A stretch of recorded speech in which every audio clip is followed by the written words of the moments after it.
Hello guys, welcome to my channel Alap techie. ఈరోజు ఈ వీడియోలో మనం కాన్వర్జేషనల్ ర్యాగ్ గురించి డిస్కస్ చేద్దాం అండ్ ప్రాక్టికల్గా ఎలా ఇంప్లిమెంట్ చేయాలో ఇన్ డీటెయిల్గా ఎక్స్ప్లెయిన్ చేస్తాను. Let start the video. First, conversational RAG అంటే ఏంటో తెలుసుకునే దానికంటే ముందు I want to discuss with you guys about why conversational RAG came in to existence.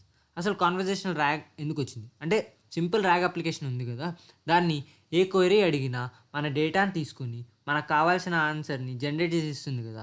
మరి కాన్వర్జేషన్ ర్యాగ్ ఎందుకు వచ్చింది? మీరు నా ర్యాగ్ సిరీస్ని ఫాలో అవుతుంటే కనుక నా rag first video, simple RAG application వీడియోలో నేను సింపుల్ ర్యాగ్ అప్లికేషన్ అసలు ఎందుకు ఎగ్జిస్టెన్స్లోకి వచ్చింది అని మీకు క్లియర్గా ఎక్స్ప్లెయిన్ చేశాను.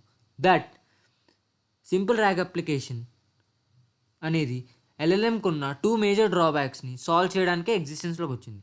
In the same way conversational RAG ఎందుకు వచ్చింది అంటే, simple RAG application or RAG అప్లికేషన్కి ఉన్న ఒక మేజర్ లిమిటేషన్ని సాల్వ్ చేయడానికే అది ఎగ్జిస్టెన్స్లోకి వచ్చింది. ఏంటి ఆ మేజర్ లిమిటేషన్ అంటే, simple RAG application does not have the conversation context. అంటే ఏంటో ఒక సింపుల్ ఎగ్జాంపుల్ని తీసుకొని ఇంకా క్లియర్గా ఎక్స్ప్లెయిన్ చేస్తాను. దట్ మీరు ఒక ఈకామర్స్ ప్లాట్ఫామ్కి ర్యాగ్ అప్లికేషన్ బిల్డ్ చేశారనుకోండి విత్ ద డేటా. అండ్ ఇప్పుడు ఆ ర్యాగ్ అప్లికేషన్ దగ్గరికి వెళ్ళి మీరు ఇలా ఒక క్వశ్చన్ అడిగారు, what all have iPhones in your platform అని. మీ దగ్గర ఐఫోన్స్ ఉన్నాయా అని అడిగారు. అది ఉంది అంటే ఉంది అని ఇస్తుంది, లేదు అంటే లేదు అని ఇస్తుంది బేస్డ్ అపాన్ ద డేటా. ఇంకోటి second question, follow up question ఎలా అడిగారు అనుకోండి, what all series do you have అని అడిగారు ఫర్ ఎగ్జాంపుల్. అంటే ఇక్కడ క్వశ్చన్ ఏంటి, what all series do you have. ఇక్కడ ఐఫోన్ సిరీసా లేకపోతే వేరే ఫోన్ సిరీసా అని మీరు అడగలేదు, ఫాలో అప్ క్వశ్చన్ అడిగారు అంతే. That what all series do you have అని అడిగితే అది మీకు ఆన్సర్ జనరేట్ చేసి ఇవ్వలేదు. ఎందుకు ఇవ్వలేదు అంటే, దాని దగ్గర మనం ప్రీవియస్గా ఏ క్వశ్చన్ అడిగామో ఆ క్వశ్చన్ యొక్క కాంటెక్స్ట్ లేదు. మీకు ఇంకా క్లియర్గా మన లాస్ట్ వీడియోస్లో బిల్డ్ చేసిన ఒక ర్యాగ్ అప్లికేషన్ తీసుకొని ఎక్స్ప్లెయిన్ చేస్తాను. దట్ ఇక్కడ చూడండి, మనం నా ప్రీవియస్ వీడియోస్ అయిన హైబ్రిడ్ సెర్చ్ ర్యాగ్లో మనం ఈ అప్లికేషన్ని బిల్డ్ చేసాం. ఈ అప్లికేషనే తీసుకోండి. నేను ఒక క్వశ్చన్ అడిగాను, that what are positional encodings అని అడిగాను. ఇప్పుడు అది ఇలా ఆన్సర్ జనరేట్ చేసి ఇచ్చింది. That positional encodings are used to add information about the positions of each element in sequence అని పొజిషనల్ ఎన్కోడింగ్స్ గురించి ఇంత డేటా ఇచ్చింది. చూడండి, ఇదంతా పొజిషనల్ ఎన్కోడింగ్స్ గురించి డేటానే. ఓకే, ఇప్పుడు నేను దీని గురించి ఒక ఫాలోఅప్ క్వశ్చన్ అడిగా, వై ఆర్ దే నెసెసరీ. ఇప్పుడు మనం as a humans conversation start చేసామనుకోండి, మన దగ్గర ఆ కాంటెక్స్ట్ అవేర్ ఉంటుంది. మనం ఎక్కడ కాన్వర్జేషన్ స్టార్ట్ చేసామో దాని ఫాలోఅప్ క్వశ్చన్స్ వస్తే ఆ కాన్వర్జేషన్ని బట్టి మనం ఆన్సర్ జనరేట్ చేసిస్తాం. కాకపోతే ఇక్కడ ర్యాగ్ అప్లికేషన్ ఏంటంటే, దాని దగ్గర ఆ కాన్వర్జేషన్ కాంటాక్ట్స్ లేదు. అంటే నువ్వు ప్రీవియస్ క్వశ్చన్ ఏమి అడిగావు ఆ కాంటాక్ట్స్ దాని దగ్గర లేదు, ఆ మెమరీ దాని దగ్గర లేదు. అదేం చేస్తుంది, మీరు ఇప్పుడు ఏ ప్రజెంట్ క్వశ్చన్ అడుగుతారో ఆ క్వశ్చన్కి రిలేటెడ్ చంక్స్ని రిట్రీవ్ చేసి ఆన్సర్ ఎల్ఎల్ఎంకి ఇచ్చి ఆన్సర్ జనరేట్ చేసి ఇస్తుంది. కాకపోతే మనం యాజ్ ఎ హ్యూమన్స్ మనకి ఇది అలవాటు కదా, చిన్నప్పటి నుంచి అలవాటు. అంటే మనం ఫర్ ఎగ్జాంపుల్ యాపిల్ అనే దాని గురించి ఒక పారా రాయమన్నారు అనుకోండి, మనం ఏం చేస్తాం, ఫస్ట్ సెంటెన్స్ మాత్రమే యాపిల్ అని దాని పేరు మెన్షన్ చేసి దాని గురించి రాసి యాపిల్ ఈజ్ ఎ ఫ్రూట్. దాని తర్వాత సెంటెన్స్లన్నిటిని, ఆ పారాలో ప్రతి సెంటెన్స్ని ప్రొనౌన్స్ వాడి మనం రాస్తామన్నమాట. It is red in colour, it is grown, it is famous in Kashmir అని ఏదో రాసేస్తామన్నమాట. అలా రాస్తాం, ప్రొనౌన్స్ వాడి రాస్తాం. ఎక్కడ మనం యాపిల్ అనేది ఫస్ట్ పారాలో ఉన్న ఫస్ట్ సెంటెన్స్లో మాత్రమే రాస్తాం. మిగతా సెంటెన్స్లో ఏంటంటే ప్రొనౌన్స్ వాడి దాన్ని డిస్క్రైబ్ చేస్తాం. అలానే ఇప్పుడు మనం ఫాలోఅప్ క్వశ్చన్స్ అడుగుతాం చాట్‌జీపీటీలోనే అంతే. మనం ఇప్పుడు ఫస్ట్ క్వశ్చన్ని మాత్రమే, అంటే first explain me about this topic అని టాపిక్ నేమ్ ఇస్తాం, దాని తర్వాత give me their types, give me అలా అడుగుతాం. అంతేగాని ప్రతిసారి నేమ్ ఇవ్వం కదా. ఇలానే సింపుల్ ర్యాగ్ అప్లికేషన్ బిల్డ్ చేసిన తర్వాత టెస్ట్ చేసేటప్పుడు ఇలానే టెస్ట్ చేశారనమాట, మన కాన్వర్జేషన్ కాంటాక్ట్స్ ద్వారానే. అప్పుడు ఆన్సర్స్ రాలేదు. సో ఈ ప్రాబ్లమ్ని సాల్వ్ చేయడానికి కాన్వర్జేషనల్ ర్యాగ్ అనేది ఎగ్జిస్టెన్స్లోకి వచ్చింది. I hope you understand. And ఇప్పుడు ప్రాక్టికల్గా దాన్ని ఎలా బిల్డ్ చేస్తారో ఎక్స్ప్లెయిన్ చేస్తాను. సి, ఏమీ లేదు. మనం నార్మల్ ర్యాగ్ అప్లికేషన్‌లో ఒక ఎల్ఎల్ఎంని వాడతాం. ఎందుకు? ఆన్సర్ జనరేట్ చేయడానికి. కాకపోతే ఈ కాన్వర్జేషన్ ర్యాగ్‌లో 2 ఎల్ఎల్ఎమ్స్‌ని వాడతాం. ఒక ఎల్ఎల్ఎం ఏమో ఆన్సర్ జనరేట్ చేయడానికి నార్మల్‌గా. ఇంకో ఎల్ఎల్ఎం ఏమో మనం ఇచ్చిన క్వెషన్ ఏదైతే ఉందో దానికి చాట్ హిస్టరీని కూడా కలిపి, అంటే మనం ఏదైతే చాట్ స్టార్ట్ చేసామో ఆ చాట్ కాన్వర్జేషన్ అంతా కలిపి ఆ క్వెషన్‌ని రీరైట్ చేయడానికి. ఎలా రీరైట్ చేస్తామంటే ఇందాక ఇందాకటి ఎగ్జాంపులే తీసుకుందాము. For example, do you have iPhones in your platform అని అడిగామనుకోండి, ఆ కాన్వర్జేషన్ ఏదైతే ఉందో దాన్ని స్టోర్ చేసుకుంటాం. ఆ స్టోర్ చేసుకొని second question, what all series do you have అనే క్వశ్చన్ ఇప్పుడు మీరు అడిగారనుకోండి, ఆ కాన్వర్జేషన్ ర్యాగ్ ఏం చేస్తుందంటే ఫస్ట్ ఆ క్వశ్చన్ని ఈ ఫస్ట్ ఎల్ఎల్ఎం ఏదైతే ఆన్సర్ జనరేట్ చేయడానికి కాదు, సెకండ్ ఎల్ఎల్ఎం ఆన్సర్ జనరేట్ చేయడానికి ఫస్ట్ ఎల్ఎల్ఎంకి ఇస్తుంది. ఆ ఫస్ట్ ఎల్ఎల్ఎం ఏం చేస్తుందంటే ఆ, ఈ చాట్ హిస్టరీని తీసుకుంటుంది. అంటే ప్రీవియస్గా ఏ క్వశ్చన్ అడిగాడో ఆ క్వశ్చన్ తీసుకుంటుంది, ఈ ప్రజెంట్ క్వశ్చన్ని తీసుకుంటుంది. సో ఆ ఈ ప్రజెంట్ క్వశ్చన్ని ఎలా రీరైట్ చేస్తుందంటే what all series in iPhone do you have అనేలాగా చేంజ్ చేస్తుంది.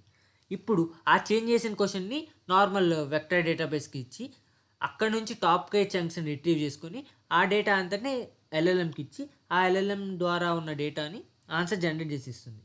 Simple way. ఏంటంటే ఇక్కడ రెండో ఎల్ఎల్ఎం వస్తుంది. ఆ రెండో ఎల్ఎల్ఎం ఏం చేస్తుందంటే మనం ఇచ్చిన క్వెరీని రీరైట్ చేస్తుంది. ఎలా రీరైట్ చేస్తుంది? పైన అడిగిన క్వెరీకి అనుగుణంగా ఈ డేటాని మారుస్తుంది అనమాట. I hope you understand. ఇప్పుడు కోడ్ చూద్దాం. ఇక్కడ చూడండి, బ్లాంక్ చైన్ కమ్యూనిటీ డాక్యుమెంట్ డాక్యుమెంట్ని లోడ్ చేస్తున్నాను. Attention is all you need. ఇందాకటి ఎగ్జాంపులే తీసుకుందాము. దాన్ని లోడ్ చేసాము అండ్ చెక్ చేసుకుంటున్నాము దాని డేటా. డాక్యుమెంట్స్లో ఏముంది, మెటా డేటా ఎక్కడి నుంచి వస్తుంది అండ్ దాని కంటెంట్ ఏంటి, అంతా ఈ ఇన్ఫర్మేషన్ ఇక్కడ ఉంటుంది. అండ్ దాంట్లో అసలు ఏముందో ఒక డాక్యుమెంట్స్లో చూద్దాము. ఇదంతా ఇన్ఫో ఉంది. అండ్ మెటా డేటా ఎక్కడి నుంచి వస్తుంది, పైపీడిఎఫ్ లోడర్ని వాడుతున్నాము. And this is the publisher and all the information. And documents length ఎంత, ఎన్ని పేజెస్ ఉంది, 11 పేజెస్ ఉంది. దీన్ని స్ప్లిట్ చేసుకుంటున్నాము. దానికోసం లాంగ్ చైన్ టెక్స్ట్ స్ప్లిటర్ అనే దాన్ని వాడుతున్నాము. రికర్సివ్ క్యారెక్టర్ స్ప్లిటర్ ద్వారా chunk size and chunk overlap. Simple RAG అప్లికేషన్లో వీటి గురించి నేను ఇంకా డీటెయిల్గా ఎక్స్ప్లెయిన్ చేశాను. You can check that video. ఇక్కడ చంక్స్ని క్రియేట్ చేసుకున్నాము and what all are the chunks అనేది ఇక్కడ చూడొచ్చు. అండ్ ఎంబెడింగ్స్ క్రియేట్ చేసుకుంటున్నాం. ఎలా క్రియేట్ చేసుకుంటాం? ఫ్రీ ఎంబెడింగ్స్ వాడుతున్నాం. ఏం ఎంబెడింగ్స్? హగ్గింగ్ ఫేస్ ఎంబెడింగ్స్ని వాడుతున్నాం. మనకి ఓపెన్ ఏఐ ఎంబెడింగ్స్ ఉంది, జెమినీ ఎంబెడింగ్స్ ఉంది, అన్నీ ఉన్నాయి. I will discuss all about these in last. అసలు మీకు ఈ ర్యాగ్లో ఏమేమి టైప్స్ ఉన్నాయి, ఎలా ఫంక్షన్ అవుతాయి అన్నీ తెలిస్తే అసలు ఏ క్వశ్చన్కి, అంటే ఏ ప్రాబ్లమ్ స్టేట్మెంట్కి ఏది వాడాలి, అసలు ఏంటి, ఎన్ని ఉన్నాయి, ఏమేమి వాడాలి, ఎప్పుడు వాడాలి అనేది డీటెయిల్గా వేరే వీడియోస్లో చెప్తాను. సో దట్ మీకు ఇంకా క్లియర్గా అర్థమవుతుంది. ఫస్ట్ అసలు ఏమేమి ఉన్నాయి, ఎలా ఫంక్షన్ అవుతాయో తెలుసుకుంటే దాని తర్వాత వెక్టర్ స్టోర్ని క్రియేట్ చేస్తాం. ఇదంతా సింపుల్ ర్యాగ్ అప్లికేషన్లోనే. ఇక్కడ చూడండి, రిట్రీవల్ని క్రియేట్ చేస్తాం.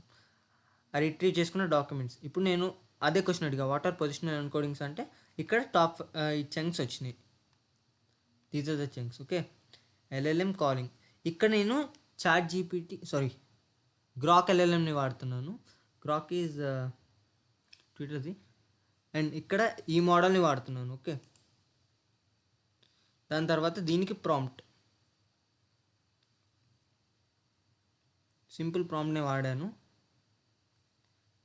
అండ్ దీనికి చైన్ క్రియేట్ చేశాను. ఇదంతా ఎల్ఎల్ఎం అండ్ క్యూఏ ప్రాంప్ట్ అంతా నేను లాస్ట్ వీడియోస్లో చెప్పాను. So that I'm not touching it. And ఇక్కడ నేను మేజర్గా ఏమి ఫోకస్ చేస్తాను అంటే ఆన్ కాన్వర్జేషనల్ ర్యాగ్ కోడ్ అన్నమాట. ఓకే.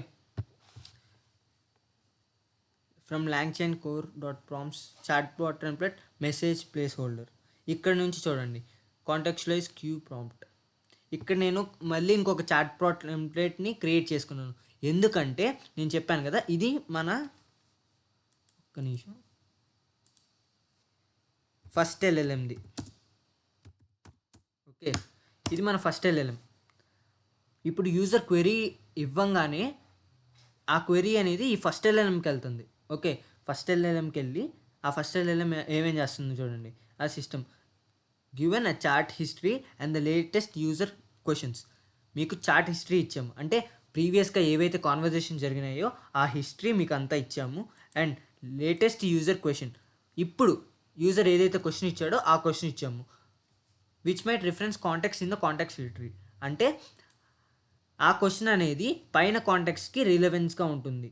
ఓకే, ఫార్ములేట్ ఏ స్టాండర్లోన్ క్వశ్చన్. ఈ స్టాండర్లోన్ క్వశ్చన్ అంటే ఏంటంటే నేను ఇందాక చెప్పాను కదా, ఆ ప్రొనౌన్ని తీసేసి మనకి ఎగ్జాక్ట్గా ఏదైతే ఉందో అంటే give me what all the series do they have అనే దానికి what all the series in iPhone do they have అని చేంజ్ చేస్తుంది. ఓకే, స్టాండర్లోన్ క్వశ్చన్ అంటే అది. ఫార్ములేట్ స్టాండర్లోన్ క్వశ్చన్ అంటే క్వశ్చన్ని మార్చమని.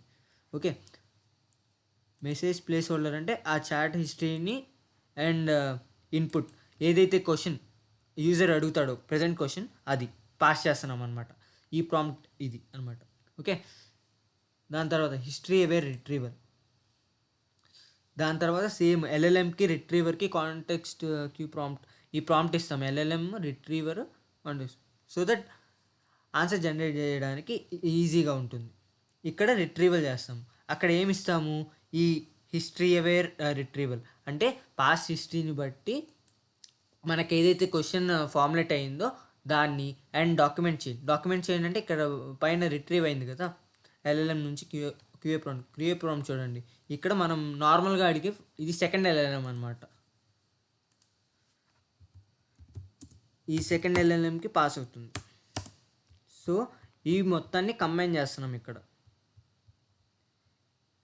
సో ఇక్కడ స్టోర్ చేసుకోవాలి అంటే మనం ఒకటి క్రియేట్ చేయాలి కదా. సో ఒక డిక్షనరీ క్రియేట్ చేసుకున్నాను సో దట్ కీ వాల్యూ పేర్స్గా ఫార్ములేట్ చేయడానికి, అంటే question is to answer, key ఏమో క్వశ్చన్, ఆన్సర్ పేరేమో ఆన్సర్ అనమాట. సెషన్ హిస్టరీ ప్రతిసారి నాట్ ఇన్ స్టోర్ అయితే ఇన్ మెమరీ చార్ట్ హిస్టరీకి వెళ్ళమంటున్నాం, ఈ పైన ఫార్ములేట్ చేసింది. సో లేకపోతే దాంట్లో స్టోర్ చేసుకోమంటున్నాము. దాని తర్వాత ఈ మొత్తం కాన్వర్జేషన్ ర్యాగ్ని రన్ చేస్తాము. RAG chain get session history input message key history output answer generate చేయమని ఇస్తున్నాము. ఓకే, మళ్ళీ ఇక్కడ అదే క్వశ్చన్ అడిగాను, వాట్ ఆర్ పొజిషనల్ ఎన్కోడింగ్స్. ఇప్పుడు చూడండి same positional encodings are added to the input embeddings to provide information about the retriever అని ఈ మొత్తం డేటా ఇచ్చింది. అండ్ దాని ఫాలో అప్ క్వశ్చన్ చూడండి, conversational why are they necessary అని ఇచ్చాము. So that positional encodings are necessary because the transformer model relies entirely on self attention to compute అని దాని రిలేటెడ్ ఆన్సర్ ఇచ్చింది. సో దట్ ఇప్పుడు పైన ఉన్న కాంటెక్స్ట్ ద్వారా ఇది ఆన్సర్ జనరేట్ చేసి ఇచ్చింది. ఇందాకటి చూపించాను కదా అక్కడ ఐ డోంట్ నో అని ఇచ్చింది, కాకపోతే ఈ కాన్వర్జేషనల్ ర్యాగ్ని వాడడం వల్ల మనకి ఈ లిమిటేషన్ అనేది సాల్వ్ అయింది. This is all about conversational rag. I hope you like it. And దీని అన్నిటినీ నా గితబ్లో పుష్ చేసి మీకు డిస్క్రిప్షన్లో ప్రొవైడ్ చేస్తాను so that you can checkout it and practice it. If you have any doubts comment me. Thank you for watching my video.